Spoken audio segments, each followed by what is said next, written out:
May the words of my mouth and the meditations of all of our hearts be acceptable in your sight. For you are our rock, O God, and our Redeemer.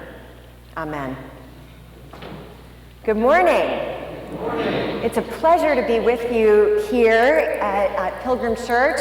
I'm just really honored to have been invited to share a word with you. I'm especially happy to have a chance to see Lauren Lorenz in action after having a chance to know her as a student and now as a colleague. It warms my heart. And to see my dear friend and colleague Sylvia Farrell-Jones, who is a member of the Andover Newton Board of Trustees, who serves very faithfully and wisely, and whatever she tells me to do, I do it.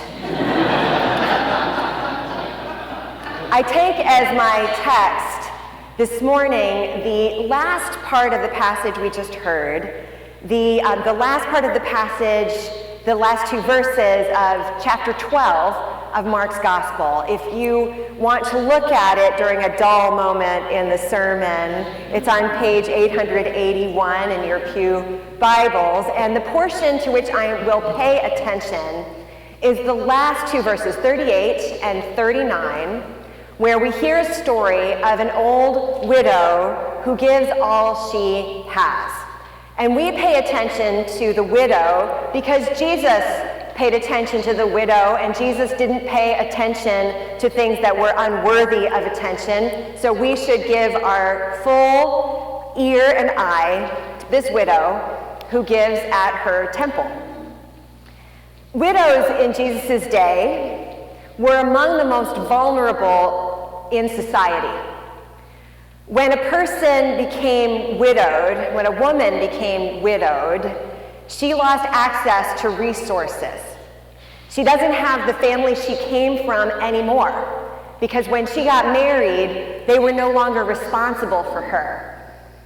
She doesn't have a husband anymore, and his family doesn't take care of her. So a widow is of the most limited of means, and we read about widows throughout the New Testament as examples of those who are fragile and living at the edge. Widows in our society today are not always fragile or living at the edge. Some of the women I know who've lost their spouses are some of the toughest people I've ever met and have plenty of resources. But that wasn't the case in Jesus' day. So we know that the woman Jesus describes as the example of what to do gave what she had by way of an offering, and she did not have very much. So what we learn from Jesus using her as the example of the right thing to do is that when somebody doesn't have very much of something and they give as much as they have, what they give becomes more valuable. If they don't have a lot and they give a lot of what they do have, what they did give was more valuable. That might not be an accountant's math, but it's Jesus's math. The last shall be first, the humble shall be lifted up, and those who give very little, but that which is a big proportion of what they have given more and have done the right thing. When I was in the years between college and not college, you know those years? They can be kind of tough sometimes. I read a book called Generation X by Douglas Coupland. Now we hear the expression Generation X in regular conversation. But in 1993, 1994, the term Generation X was not well known. We now describe it as people who are, now in their 30s and 40s, but then it was the description of a generation that had what Douglas Coupland called a mid-20s crisis. A mid-20s crisis. When a person is coming out of college and into not college, there's this moment where they suddenly realize that they can't just do whatever they want with their lives. scandal. Life is short. Choices are necessary. We only get one life, and as we get older, we actually can hear the doors closing because we pick one opportunity, which means by necessity passing by other opportunities. We choose this path professionally, so we didn't choose those. We chose this person to marry, so we didn't pick them. We have one life, and Douglas Coupland writes a novel, really. I mean, Generation X was a novel, so to speak. It's really a group of 20-somethings coming to terms through conversation with the grief and loss associated with their miraculous discovery that life is finite, and they only get one of them. Right around the same time that book came out, I'm guessing the 90s were big on midlife crises, a really popular song came out, and I don't remember the song or who sung it. I'm about to ask you if one of you knows, because I'm kind of taking a survey now. A song came out, and the refrain of the song went like this. At the age of 37, she realized she'd never ride through Paris in a sports car with the warm wind in her hair. That's the saddest song I think I've ever heard. I mean, I'm older than her. You know. We'll go with that. We'll go with Joan Baez, because as far as we know, at the age of 37, I realized I'd never ride through Paris in a sports car with the warm wind in my hair. Well, I don't accept that. I'm much older than 37, and I have every intention of riding through Paris someday in a sports car with the warm wind in my glorious mane here.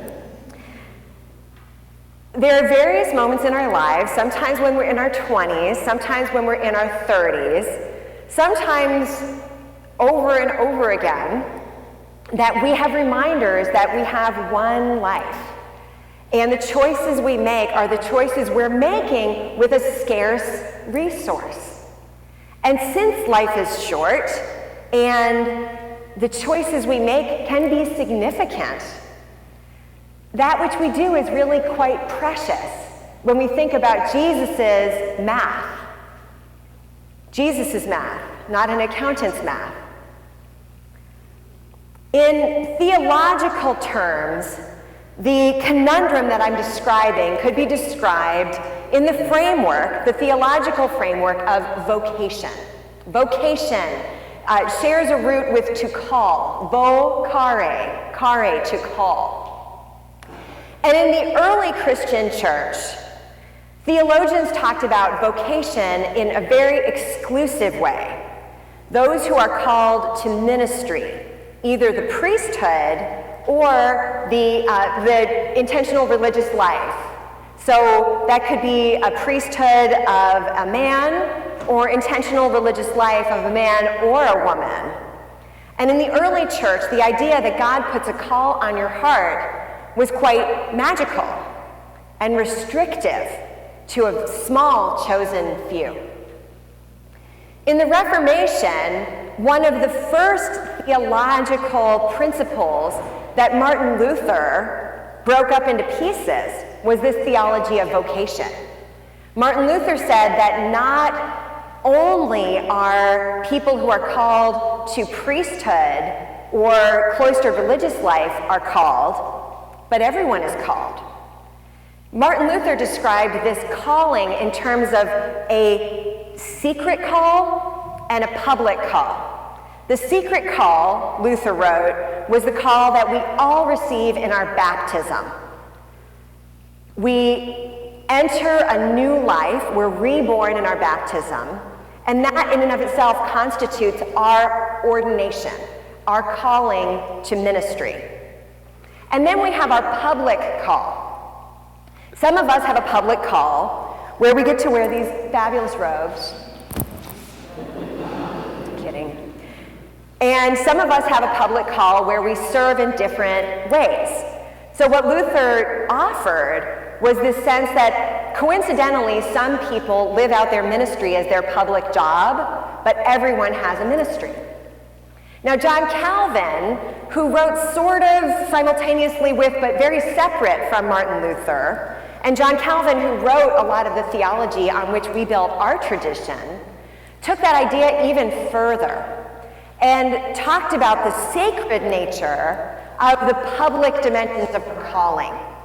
So the sacred nature of our work in business or in law or in public service or nonprofit leadership, that it's not just the sacred call and our public call are separate, but our public call is an expression of our faith. Now some have taken Calvin's teachings in some kind of twisted directions to say that John Calvin actually wrote, you can milk cows to the glory of God. And some with great power in his society said, fantastic, I am going to enjoy while other people milk cows to the glory of God, while I pay them very poor wages and expect them to just be so happy they get to milk cows to God's glory. That said, although one could critique Calvin and say, well, some have a lot more privilege in that theological framework than others, I find tremendous meaning in the notion that what I do for my job is an expression of my values and my beliefs, and that I have the opportunity to hone my values through my faith and my faith practices in church. So we began with the early church, only a few are called.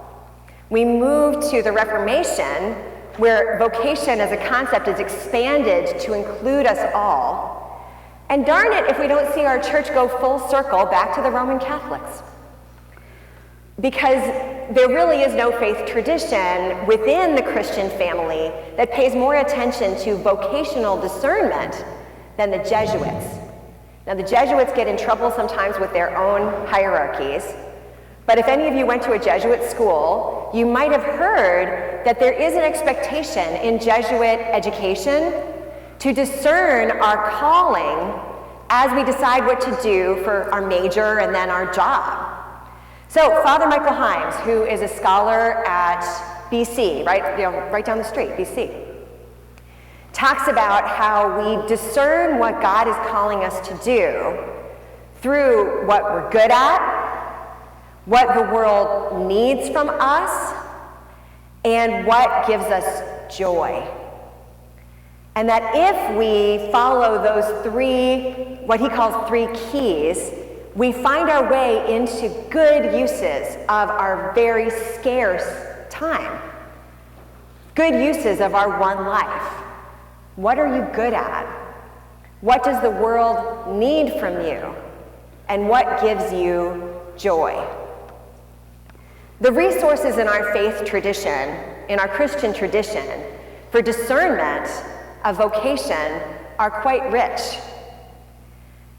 And as we consider this one life that is precious because it's scarce, and we realize that we all have opportunities within that life to engage in making the world better through our ministry, then all we have left is the question, what is it, God, that you're asking us to do with this one life? Thanks be to God for these answers and these questions. Amen.